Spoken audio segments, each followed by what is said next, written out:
बहुत समय पहले की बात है। प्रयागराज में एक पंडित जी रहा करते थे। नाम था उनका राम नारायण शुक्ला। वो प्रतिदिन अपने घर पर रामायण की कथा सुनाते थे।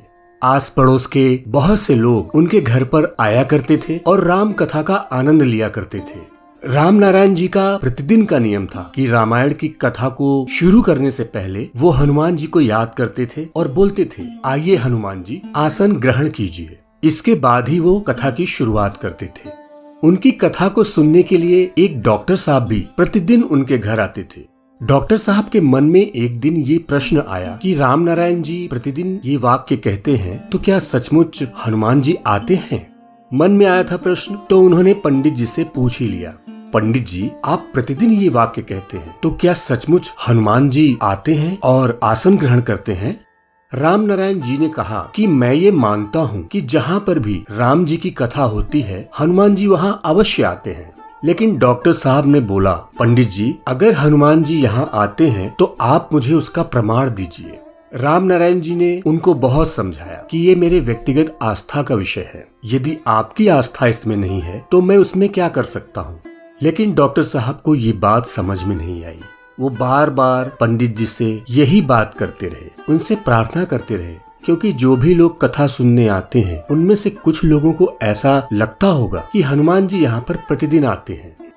अंत में डॉक्टर साहब की बात को मानते हुए पंडित जी ने कहा कि मैं जिस गद्दी पर हनुमान जी को आसन ग्रहण करने के लिए कहता हूँ, आप उस गद्दी को आज अपने घर पर लेकर जाओ।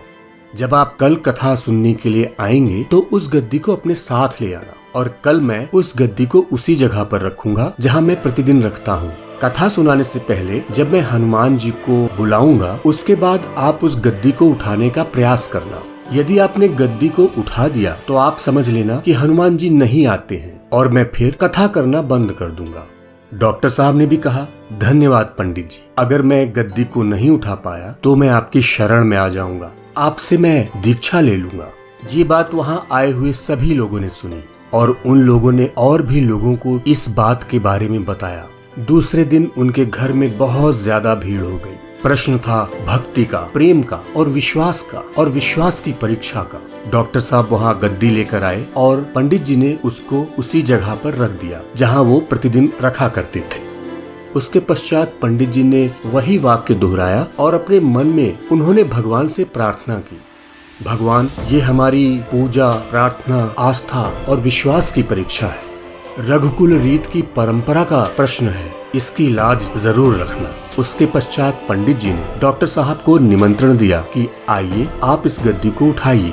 वहाँ पर आए हुए सभी लोगों की आंखें गद्दी पर जम गई।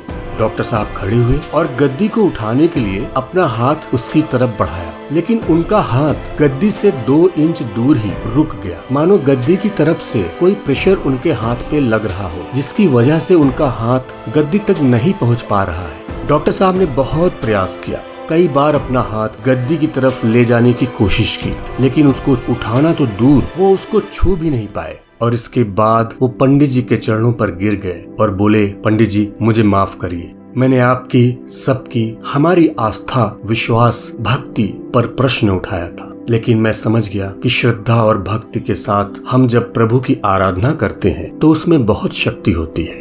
यही कारण है कि मंदिर में पूरी श्रद्धा और भक्ति के साथ भगवान की मूर्ति की प्राण प्रतिष्ठा की जाती है, तभी तो भगवान उस मूर्ति में विराजते हैं। दोस्तों अगर आपको ये वीडियो पसंद आया हो तो इसको लाइक जरूर करना और अगर इस चैनल पर पहली बार आए हैं तो इसको सब्सक्राइब जरूर कर लेना। मिलता हूँ जल्दी ही आप सभी से एक नए वीडियो में।